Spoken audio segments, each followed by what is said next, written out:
Primero que todo, buenas tardes, hermanos. Siempre es un privilegio estar con ustedes, una familia, una asamblea especial, querida. Tengo familia, tengo amigos y hermanos muy queridos entre ustedes, así que siempre va a ser un gozo poder estar y verlos, aunque sea en estos momentos a la distancia por una pantalla, siempre es motivo de gozo. Voy a intentar compartir mi pantalla para que veamos a ver si resulta, una pequeña presentación que nos va a servir un poco para estructurar el mensaje que quiero que podamos compartir hoy día. Hace algún tiempo atrás, probablemente un año atrás, un poco más, un hermano me regaló un libro de los Salmos. Siempre me costó entrar en el Antiguo Testamento, no en sentido del estudio personal, pero sí de tomar enseñanza del Antiguo Testamento por temor a cometer errores de interpretación, pero me encontré a propósito de esta invitación del hermano que me regaló el libro, me encontré con los Salmos, con esta hermosa porción de las Escrituras, y hace algún tiempo atrás me atreví, espero guiado por nuestro Señor, a compartir algunos pensamientos respecto de algunos salmos. Y el que he escogido para que podamos ver hoy día es el Salmo 126. Es uno de los cánticos graduales, es uno de estos cánticos de ascenso, de subida, como algunos le llaman. Por lo tanto, nuestra mirada debe estar, o la escena que debemos tener en nuestra mente es el pueblo de Dios junto, subiendo a Jerusalén a adorar. Distintas personas, distintas experiencias personales, distintos estados de ánimo seguramente, pero un solo propósito: el pueblo sube a adorar. Y este salmo en particular me llamó mucho la atención hace muchos años atrás, probablemente más de 20 años atrás. eh, yo estaba soltero aún y me encontré con un coro de una iglesia pentecostal que cantaba la primera estrofa de este salmo, de los versículos 1 al 3. Y en otro momento lo he comentado, la verdad es que musicalmente no me gustaba mucho, no era mi coro preferido de los que yo podía haberle escuchado a ellos, pero me llamaba la atención algo en particular, y que tenía que ver con la persona que dirigía este coro que yo pude escuchar, eh, un hermano de acá, Talca, que cada vez que llegaba a este salmo, cuando cantaba este salmo, él lloraba y no podía parar de llorar. Comenzaba en la primera frase, y sus lágrimas empezaban a correr por su mejilla. Yo le conté esto en ese tiempo yo era soltero, así que se lo comenté a la tía Alicia, algunos de ustedes la conocerán, tía Alicia, porque ella conoce a este hermano. Él era ligado también a la salud, así que le comenté que me llamaba la atención que él lloraba cada vez que cantaba el Salmo 126. Y ella un día se lo encontró en un pasillo y le comentó mi experiencia, le comentó que yo lo había visto muchas veces llorar cantando este salmo, pero que nunca yo se lo había cantado. Yo la verdad canto muy mal, así que no me atrevo a cantar públicamente mucho. Así que Don Omar, ahí en medio de un pasillo, comenzó a cantar este salmo. Y me contaba la tía que más allá de quienes estaban alrededor de él, frente a ella, en un pasillo, nuevamente se puso a llorar. Mi deseo, queridos hermanos, es que miremos este salmo y que alguno de nosotros, en lo más íntimo de nuestro corazón, podamos llorar al considerar lo hermoso que es nuestro Dios y las grandes cosas que el Señor ha hecho, hace y hará por nosotros. La estructura de este salmo es bien simple, tiene solo dos estrofas. La primera es del versículo 1 al versículo 3, y la segunda estrofa es del versículo 4 al versículo 6. Vamos a leer entonces el Salmo 126 antes de hacer alguna nota respecto de la versión que ocuparemos más adelante. Dice así, Salmo 126: el Señor hiciere volver la utilización, seremos como los que sueñan. Entonces nuestra boca se llenará de risa y nuestra lengua de alabanza. Entonces dirán entre las naciones, grandes cosas ha hecho el Señor con estos, grandes cosas ha hecho el Señor con nosotros, estaremos alegres. Haz volver nuestra cautividad, oh Señor, como los arroyos del Negev. Los que sembraron con lágrimas, con regocijo segarán. Irán andando y llorando el que lleva la preciosa semilla, mas volverá a venir con regocijo, trayendo sus gavillas. Hasta aquí la lectura por el momento. Sin duda, hermanos, es un hermoso, hermoso salmo. Si uno consulta otras versiones en español, la Biblia de las Américas, la NBI, la NTV también, la primera parte de este salmo la traducen como una mirada al pasado. Estuve leyendo a MacArthur, a Keller también, lo sitúan como un salmo post-cautiverio. Entonces, por lo tanto, se leería el primer versículo, a diferencia de cómo lo traduce la, la Reina Valera, se debiera leer como cuando, o se podría leer, en realidad en la poesía hebrea, eh, a veces en la traducción de los tiempos verbales es necesaria la interpretación del traductor. Leo la Biblia de las Américas: cuando el Señor hizo volver a los cautivos de Sión, éramos como los que sueñan.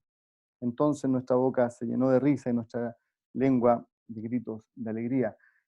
Como decía, hay versiones que los traductores lo ven de esta mirada como un salmo post-cautiverio. Quizás en ese sentido sería, en términos cronológicos, uno de los últimos, sino no el último. Y para este mensaje, para esta mirada, tomaremos esta posición de verlo como un salmo post-cautiverio, con los judíos yendo a orar y recordando aquella gran aquella libertad maravillosa que el Señor logró por ellos, una liberación realmente maravillosa. El Salmo nos presentará entonces, y aquí están los 3 puntos que quiero que veamos, una mirada completa. Miraremos al pasado diciendo Dios lo ha hecho, miraremos en el presente, Dios lo puede hacer ahora, y miraremos al futuro, Dios lo hará nuevamente. Estas 3 miradas estarán presentes como estructura de nuestro análisis. Si nos vamos a mirar al pasado, podemos subtitular esto como una liberación soñada, una liberación increíble. El versículo 1 dice: cuando el Señor hizo volver a los cautivos de Sión, éramos como los que sueñan. La liberación que el Señor hizo fue tan inimaginable que estaban absolutamente abrumados. A su parecer, lo que habían vivido era como un sueño, no parecía real, era algo que escapaba a sus posibilidades, escapaba a la capacidad humana de poder lograrlo. Era tan maravilloso que para ellos era como un sueño. No podía ser de otra forma, sino por una intervención divina. Era lo que Dios había hecho en medio de ellos. Por eso su mirada es cuando el Señor hizo, no cuando nosotros volvimos, no cuando nosotros peleamos nuestra liberación, no cuando nosotros conseguimos, porque no tenía que ver con ellos, tenía que ver con lo que Dios había hecho. Y eso que el Señor había hecho había sido tan increíble, había sido tan maravilloso, que parecía un sueño realmente inimaginable. Por eso decíamos que en el versículo 1 uno puede decir que es una liberación soñada. No parece real, no parece al alcance del hombre. Primer punto, entonces, el que lo hace es el Señor, cuando el Señor hizo volver. Segundo punto, para nosotros es tan increíble que parece un sueño. Si pasamos al versículo 2, vamos a ver que a propósito de esta liberación, comienza diciendo entonces, el versículo 2, entonces nuestra boca, a propósito de esta liberación inimaginable, de este sueño hecho realidad, entonces se produjo en ellos, al considerar esa liberación, al considerar ese milagro, se produjo en ellos una alegría desbordante. En primer lugar, versículo 2, entonces nuestra boca se llenó de risa. Hay un gozo al mirar esa liberación, hay un gozo al mirar el pasado y ver a Dios trabajando en ellos que les provoca una alegría desbordante. Su boca se llenó de risa. No es solo que provoca sonrisa en su rostro, no es solo que es un pensamiento grato, un pensamiento que provoca algo de alegría, es llena la boca de risa. Es una boca donde hay pleno gozo, una boca que está absolutamente llena de gozo, completamente abrumados por el gozo del trabajo del Señor en sus vidas. Lo segundo que pasa con ellos, dice, y nuestra lengua de alabanzas, dice la Reina Valera, entonces, y nuestra lengua de alabanzas, y la Biblia de las Américas, que yo le comenté que estábamos usando, dirá nuestra lengua de gritos de alegría. Aquí el vocablo en alabanza es riná, y que podría ser traducido como crujido escalofriante de alegría. Quizás por eso los traductores de la Biblia de las Américas lo traducen como gritos. Nuestra boca se llenó de gritos de alegría. Si la boca está llena de risa, la lengua está haciendo evidente esa risa, ese gozo, esa alegría en estos crujidos escalofriantes de alegría, con gritos, con expresiones audibles, con una adoración que se hace evidente, no solo una fría forma de alabar, sino una emoción que conduce a demostrar esta alegría, a demostrar este gozo en una lengua llena, en una lengua que expresa con gritos su alegría. Eh, cuando uno piensa en, en algunas cosas que provocan emoción, es muy difícil verlas desde la frialdad.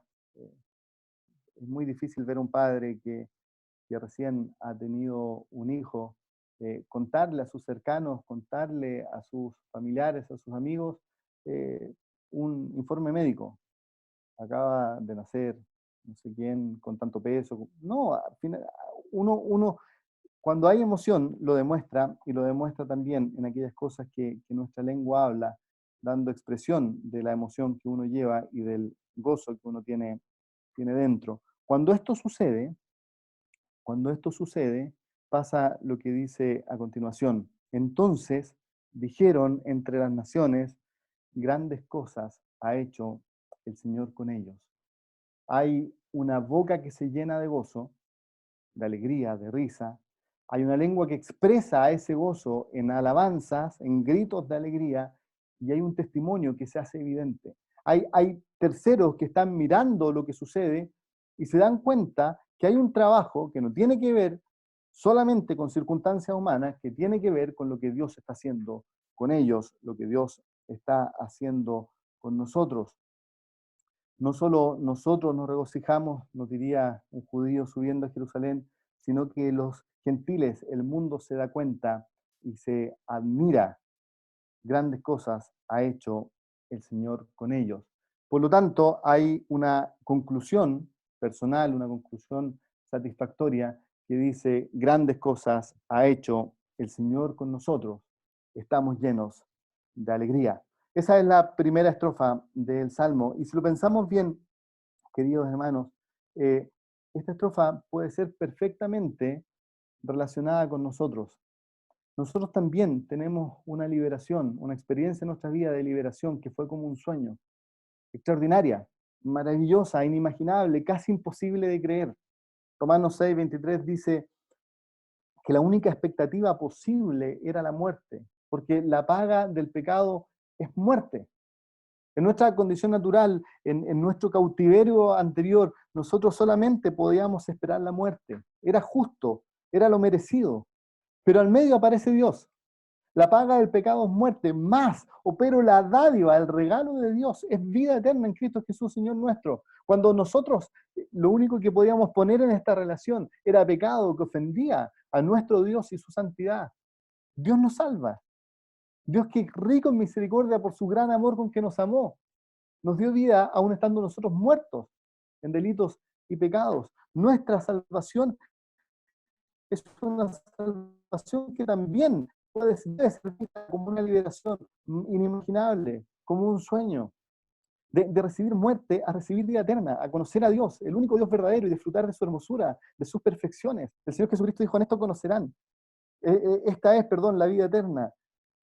Esta es la vida eterna, que te conozcan a ti, el único Dios verdadero, es Jesucristo, a quien has enviado. Ese disfrute de la vida eterna lo tenemos nosotros ya, cuando lo que realmente merecíamos era muerte. Por lo tanto, esta salvación, esta liberación nuestra, no es por nosotros, no es porque lo mereciéramos, no es porque pusimos algo, es solo por su gracia, por su misericordia. Es increíble, es una salvación tan grande, dirá el escritor a los hebreos. ¿Cómo escaparemos nosotros si descuidamos una salvación tan grande? Nuestra salvación es tan grande, es tan inimaginable y maravillosa como lo fue, y mucho mayor a lo que fue el rescate de los judíos. Al mirar entonces esta salvación tan grande, nuestro pensamiento debe ser similar al que está graficado aquí en el Salmo 126. Nuestra salvación es realmente extraordinaria y real, maravillosa, como un sueño. Por tanto, debiésemos tener nuestra boca llena de risa. Debiese haber un gozo que va más allá de las circunstancias, porque es un gozo que tiene que ver con el rescate de nuestras almas. Un gozo que no tiene que ver con lo que el mundo nos ofrece, sea bueno o sea malo, sino que tiene que ver con lo que Dios ha hecho en nosotros. Debiese haber también una lengua llena de gritos de alegría, una adoración más ferviente, una alegría desbordante. Nuestra boca debiese estar llena de risa y nuestra lengua llena de alabanza, completamente gozosos, agradecidos y admirados por lo que Él ha hecho por nosotros, por lo que Él hizo en la cruz del Calvario. Cuando realmente hay algo que a mí me admira, no pasa desapercibido. Hace hartos años atrás, para la gira de estudio, fuimos nosotros, mi curso, a las cataratas de Iguazú. Yo lo más cercano a una catarata que conocía era el Salto del Laja. Así que se imaginarán ustedes que cuando llegué a las cataratas de Iguazú, con mi mente pensando en un salto como el Salto del Laja, realmente fue impresionante. Eh, Encontré que eran maravillosas, que eran muy grandes. Hubiese sido extraño que en esa situación yo dijera: mira qué lindo, qué grande. Bueno, volvámonos a la ciudad. No tiene sentido.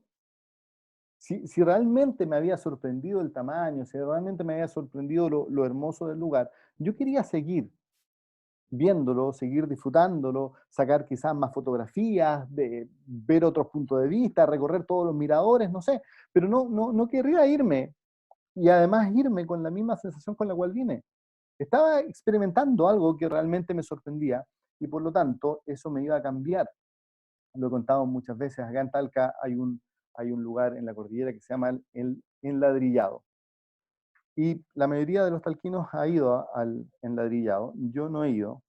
Y siempre me sorprende que quienes van me cuentan lo importante que sería ir. Me dicen: es muy lindo, tienes que ir, vale la pena la caminata, vamos, vamos, vamos.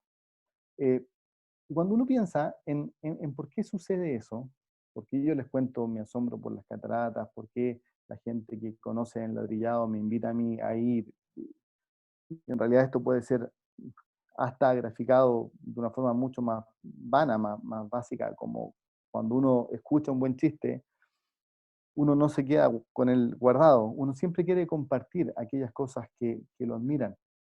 Entonces, si nuestro punto es que miramos la salvación, miramos al Dios detrás de la salvación y quedamos realmente admirados, no puede haber otra consecuencia en nuestras vidas sino querer adorar, querer exaltar aquello que nos ha impresionado, aquello que nos admira. Porque de alguna manera, lo decía un comentarista, la adoración complementa el gozo. Cuando yo cuento aquellas cosas que realmente me admiran, vuelvo a sentir el gozo de haberlas visto. Cuando yo adoro, complemento el gozo. Entonces mi lengua debiese estar llena de alabanza, llena de gritos de alegría.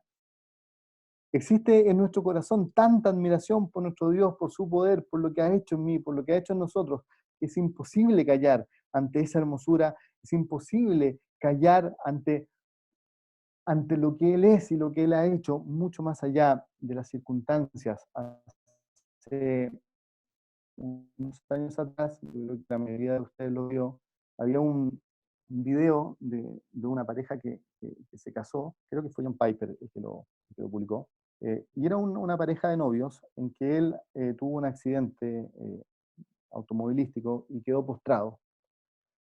Eh, Ella, su novia, siguió al lado de él y en algún momento pensaron casarse y finalmente lo hicieron. Este video contaba un poco la historia. Ian, entiendo que se llama él, y Melissa. Y hay un momento del video que siempre me tocó mucho y que es al final, cuando ella dice que esa relación entre alguien que está postrado, que tiene muchos problemas, y su esposa que está al lado de él por un amor irrestricto, por un amor desinteresado, graficaban o podían mostrar más el amor de Cristo por su iglesia. Y ella le pregunta a su marido, ¿qué cosa en su matrimonio o qué cosa en ellos hace que su matrimonio pueda demostrar esto y lo haga más fuerte? Entonces este joven, que ni siquiera se le entiende muy bien lo que habla, él le dice, tú sabes lo que es. Ella insiste y le dice, ¿pero qué es? Y él le dice, es que él es asombroso. Y era impactante ver a alguien postrado, un joven con un futuro por delante, postrado, con un futuro destrozado quizás, si es que lo vemos desde el punto de vista humano, pero que más allá de esa circunstancia, lo que nos tenía que decir es, Él es asombroso, Él es maravilloso. Es maravilloso por lo que hizo en el pasado salvándonos, es maravilloso porque es el Dios extraordinario que se revela a nosotros y que hemos conocido en las Escrituras. Hermanos, no podemos nosotros, al mirar nuestra salvación, al mirar lo que hoy día disfrutamos, al contemplar al Señor Jesucristo y conocer más de nuestro Dios, es imposible que no podamos decir, grandes cosas ha hecho el Señor con nosotros.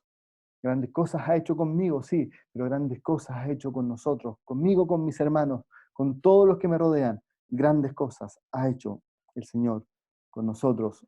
La segunda parte, la segunda estrofa, nos hace en primer lugar mirar hacia el pasado, versículo 4, y nos hace mirar, este canto se vuelve una oración, se vuelve una oración diciendo, hazlo nuevamente, o tú puedes hacerlo. El versículo 4 dice, haz volver nuestra cautividad, oh Señor, como los arroyos del Negev. La Biblia de las Américas, que es la otra que estamos consultando, dice el versículo 4, haz volver, Señor, a nuestros cautivos, como las corrientes en el sur. ¿Qué habrá querido decir? Hay otras versiones que dicen haz volver nuestra fortuna, principalmente en inglés. Que el Señor cambie la suerte y las vivencias del dolor del pueblo. Es un ruego para que el Señor complete la obra, para que la perfeccione. ¿Estará el salmista pensando en las circunstancias actuales, a veces complejas, aun cuando van camino a Jerusalén a adorar? ¿Estará pensando en otros que quedaron en la cautividad, deseando que se complete esa restauración y que vuelvan aquellos que están atrás, que aún no vuelven? No lo sé, pero su mirada ya no es la mirada, es la misma, es el mismo canto, pero fíjense que en este presente la situación es un desierto. Lo segundo que dice, como los arroyos del Negev, como, como las corrientes en el sur. Había un desierto que se secaba en verano, un desierto que, que era duro, que era seco, que era falto de vida en el verano, en la mayor parte del año. Pero cuando venían las lluvias, cuando caían las lluvias, sus arroyos se llenaban, sus ríos se llenaban, y de repente, repentinamente, aquello que estaba seco volvía a tener vida, de repente se llenaba de agua, y lo que el salmista estaba pidiendo es que eso suceda, que suceda rápido, que se llenen esos arroyos del sur. Que venga la tormenta, que haya agua, que haya nuevamente vida. Está pasando por una circunstancia dura, la circunstancia presente parece ser de desierto, de sequedad, pero él pide que rápidamente, que repentinamente este desierto vuelva a tener vida, cambia nuestra suerte, como los arroyos del sur. Cambia nuestra suerte, oh Señor. Un comentarista decía, la finalidad teológica es poner en evidencia la extraordinaria capacidad de restauración divina. Él hizo un milagro extraordinario en el pasado. El salmista tiene fe que él puede hacerlo, tiene todo el poder para hacerlo en el presente. Él puede hacerlo nuevamente. Él puede hacerlo en medio de una pandemia. Él puede hacerlo en cualquier circunstancia.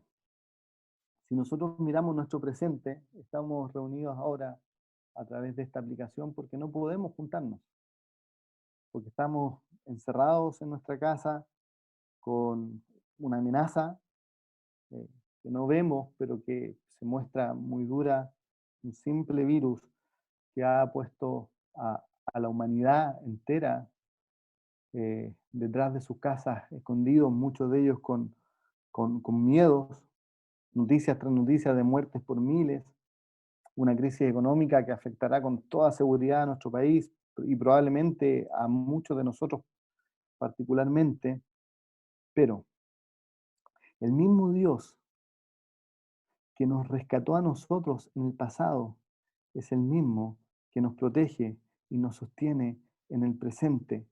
Él puede hacerlo. Nuestro Dios es poderoso y misericordioso. Su providencia ha sido mucho más allá de lo que podríamos creer, de lo que podríamos merecer. Él puede hacerlo ahora. Nuestra oración en estos momentos probablemente es como la del salmista. Haz que este desierto se llene de agua.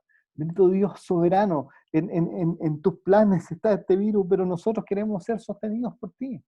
En medio de este valle terrible, queremos que tú nos sostengas. Hoy día leía una cita de un predicador contemporáneo y él decía, la suficiente gracia de Dios es abundante para con nosotros y siempre es mayor que nuestros valles más profundos y las noches más oscuras.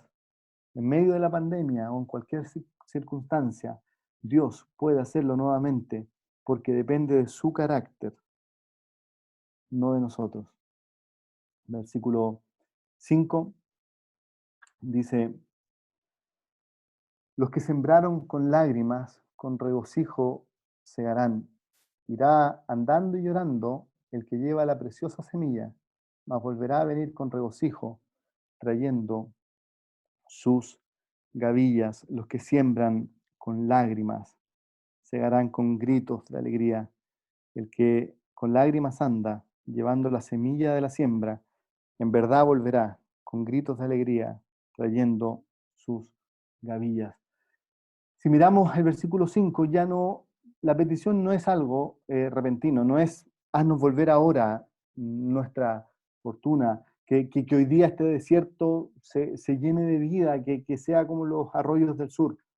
Ahora utiliza una figura que tiene que ver con el tiempo y tiene que ver con el futuro, la figura de la siembra. Los que siembran, dirá el versículo 5, los que siembran. Y esto de la siembra indudablemente nos hace mirar al futuro.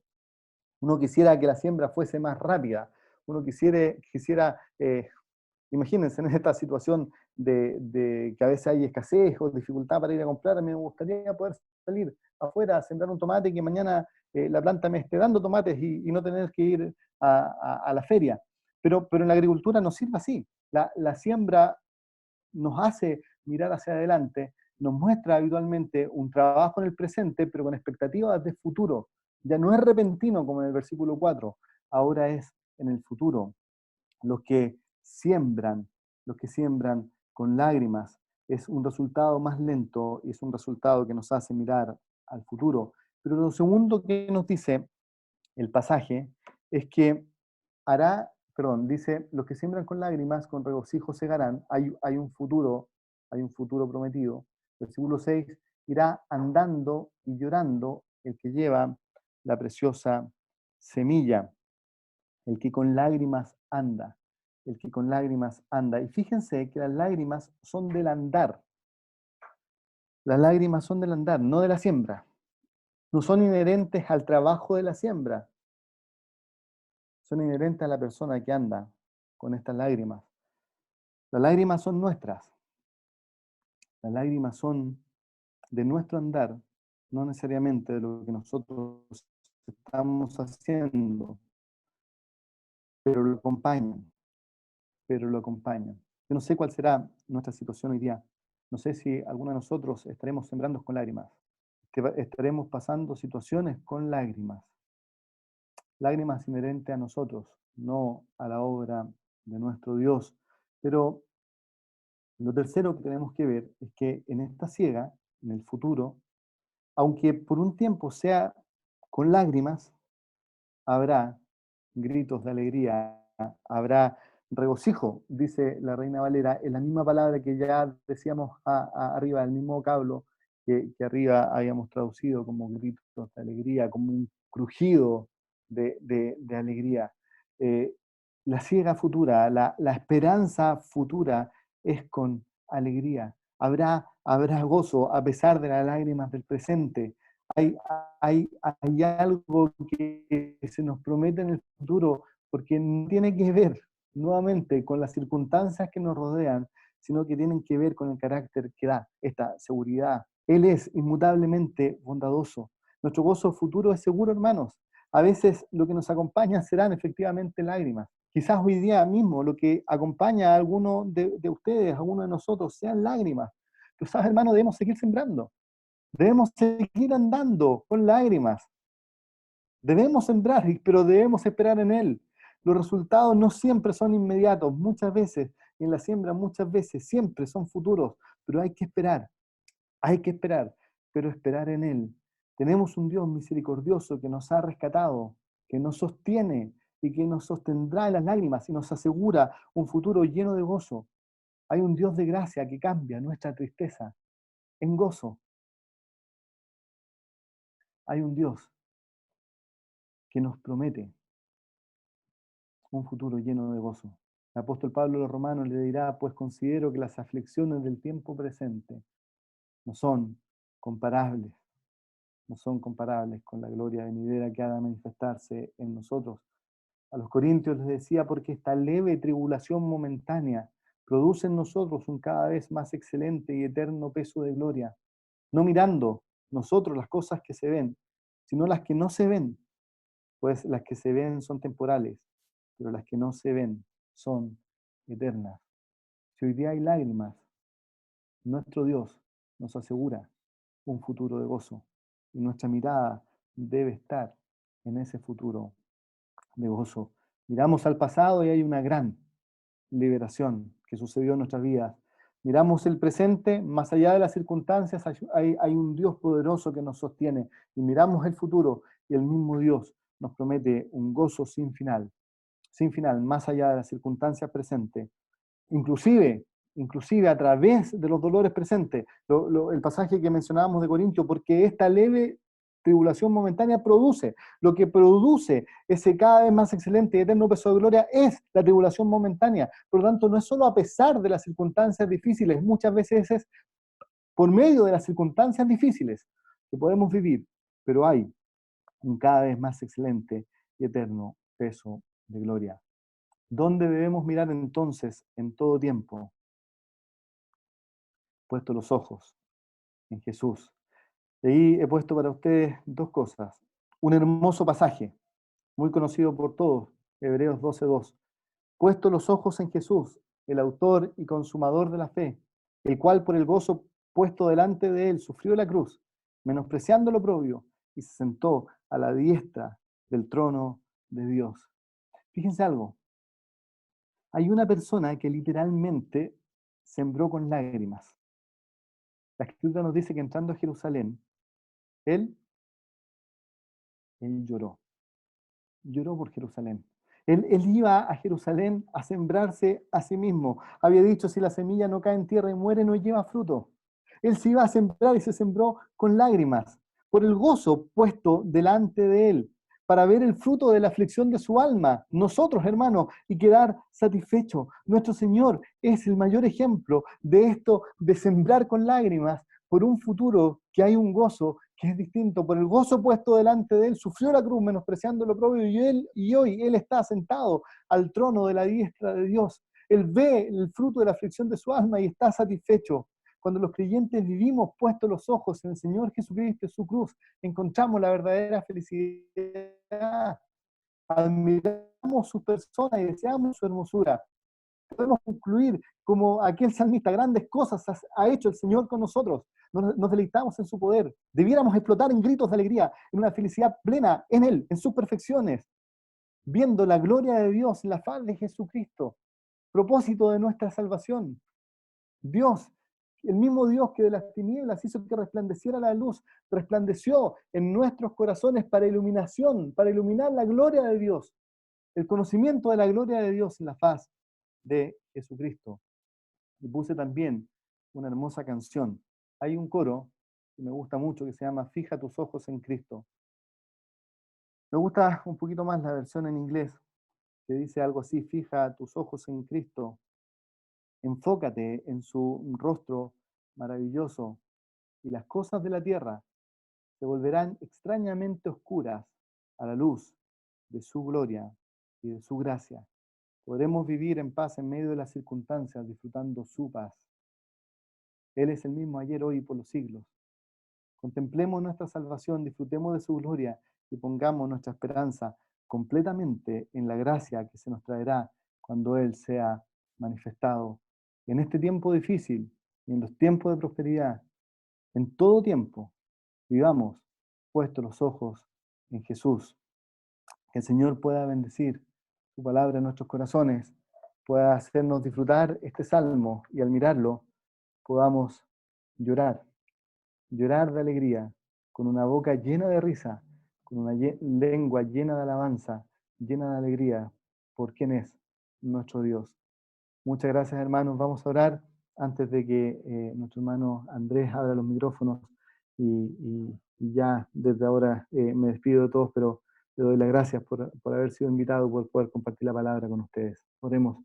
Padre Santo, qué hermosa es tu palabra, qué hermoso es mirar en ella y poder ver tu poder ver al Señor Jesucristo que nos revela tu gloria, y poder quedar admirados de tu hermosura, completamente confiados en tu providencia, porque depende de tu carácter, un carácter inmutable, misericordioso, bondadoso, compasivo. Hemos creído en un Dios soberano, un Dios trascendente, un Dios que está sentado en lo alto, en los cielos, absolutamente sobre todo, pero que se preocupa aún de aquellos detalles de la vida cotidiana de sus hijos. Queremos vivir en esta expectativa, sostenidos por tu palabra, confiando en tu gracia, esa gracia que tu palabra dice fue manifestada para salvación, pero que hoy nos enseña a renunciar y a vivir y a esperar profundamente la venida de nuestro Señor. Que tu palabra impacte nuestros corazones, que podamos adorarte cada vez más fervientemente por quien eres y por lo que has hecho en nosotros. Gracias, bendito Dios, en el santo nombre del Señor Jesús. Amén.